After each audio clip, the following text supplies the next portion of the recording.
Halo semuanya, balik lagi di channel YouTube gua. Kali ini gua ada tema konten baru namanya Read Aloud, di mana gua bakal bacain artikel-artikel yang gua buat mengenai kripto dan blockchain. Nah, konten ini akan gua upload di YouTube, tapi karena ini Read Aloud, lo nggak harus nonton. Jadi lo bisa anggap konten ini sebagai podcast. Nah, di konten kali ini gua mau bahas nih alasan market kripto kemarin hujan darah. Mungkin kalian cukup cukup panik ya karena 2 hari dari hari Senin itu kripto tuh pada turun banget, kayak Bitcoin turun, Ethereum turun, dan banyak juga yang turun. Dan apa sih alasannya? Nah, itu yang pengen kita cari tahu. Nah, kita langsung lanjut aja. Pertama-tama, kemarin gue bikin artikel ini tanggal 22 September, dan ketika gue buat artikel itu Bitcoin turun 18%. Nah, bisa lo lihat di sini sekitar 18,97%, dari 48 tiba-tiba ke 40-an. Hal yang sama juga terjadi ke Ethereum. Ethereum turun 23%, dari 3,4 sampai ke 2,7 atau 2,6 lah ya. Dan ini turunnya sekitar 24%. Nah, kira-kira ada apa sih? Kok bisa sih tiba-tiba dalam 3 hari itu turunnya tinggi banget? Lu lihat chartnya. Ini juga chartnya juga tinggi banget. Nah, kira-kira apa sih? Nah,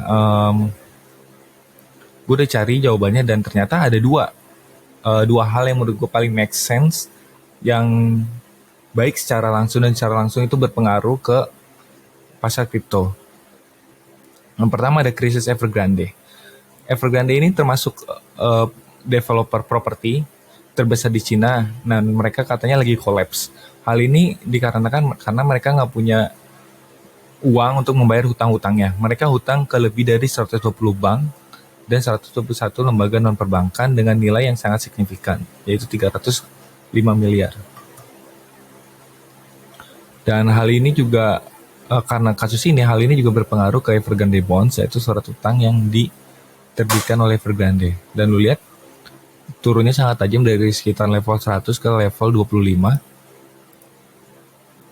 Nah, ternyata nggak hanya bondnya saja, ternyata saham dari saham Evergrande dan juga indeks komposit SSI atau indeks saham gabungannya versi China juga turun. Waktu gua buat artikel ini, saham komposit SSI itu turun sekitar 2%. Nah, ternyata setelah gue teliti lagi, nggak hanya Cina, ternyata ini juga berdampak ke global. Dan kalau gue lihat di IHSG juga turun sekitar dari 6.100-an ke 6.025-an. Hal yang sama juga terjadi di indeks saham Amerika, yaitu S&P 500, yang turun dari 4.400 ke 40.300. Nah, jadi ini memang kasus Evergrande ini juga, seperti yang kita tahu, China merupakan salah satu country yang akan berkembang sangat signifikan dan akan, yang katanya bakal mengalahkan Amerika. Jadi kasus apapun masuk yang ini, jadi bisa berpengaruh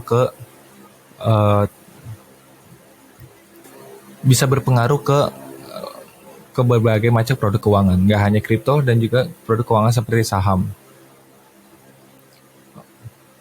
Oke, yang kedua ada tapering. Tapering ini gampangnya itu kebijakan moneter untuk mengurangi pembelian surat utang atau obligasi dan aset lainnya oleh bank sentral. Jadi ini lawannya dari quantitative easing, yang dimana pemerintah bakal ngeprint banyak uang dan uangnya itu akan digunakan untuk pembelian surat utang. Nah, tapering ini biasa dilakukan secara agresif ketika suatu kondisi spesial, misalnya krisis ekonomi yang disebabkan oleh COVID-19. Nah, ternyata efek tapering itu ada efeknya. Jadi tapering itu menyebabkan supply fiat, ya dalam kasusnya dolar berkurang, sehingga value dari uang fiat meningkat dan suku bunga acuan meningkat. Hal ini menyebabkan orang-orang mengonsumsi kredit atau utang ke bank itu lebih sedikit karena bunganya yang tinggi. Nah, kebijakan tapering ini berpengaruh baik terhadap fiat, tapi buruk terhadap produk keuangan seperti saham dan kripto. Kenapa? Karena ketika supply fiat berkurang, maka value atau nilai dari suatu uang itu meningkat. Hal ini menyebabkan produk investasi yang bersifat high risk kurang menarik. Kalau kita logikakan sederhana aja, ngapain sih kita beli kripto yang notabene high risk dan belum tentu juga kita untung kan? Ini kita taruh aja uangnya di dolar atau di obligasi atau di deposito, numpung bunganya lagi tinggi. Nah, kenapa ini penting? Karena transaksi global saat ini menggunakan USD, sehingga kebijakan apapun yang dilakukan oleh The Fed berpengaruh besar terhadap perekonomian dunia. Ya, gampangnya lu beli kripto aja harus convert fiat ke stablecoin kan. Nah, untuk pengumuman tapering sendiri akan diumumkan pada bulan November dan akan dilaksanakan mulai Desember tahun ini. Dan by the way, gue nemu info menarik nih. Ternyata September itu merupakan bulan yang buruk bagi Bitcoin.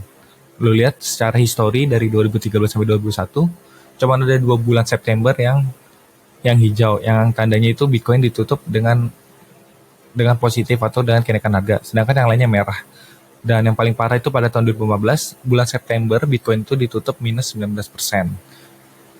Dan yang kedua yang menarik adalah Oktober itu bisa dibilang bulan yang baik untuk kripto.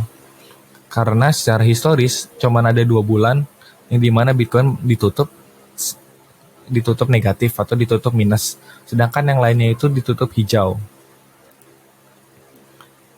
Oke, jadi itu aja ritual kali ini. Menurut lu gimana? Bakal lu mau buy the dip atau enggak? Karena Nayib Bukele, Presiden El Salvador, ternyata dia buy the dip, dia beli 150 koin dan total koin yang dia hold itu sekitar 700. Coba nanti komen di bawah apakah lu buy the dip atau lu masih wait and see. Dan sampai jumpa di konten selanjutnya. Terakhir, semua artikel yang gue read aloud, linknya akan gue taruh di deskripsi di bawah. Jadi kalau kalian mau baca lebih dalam, silakan klik linknya ya.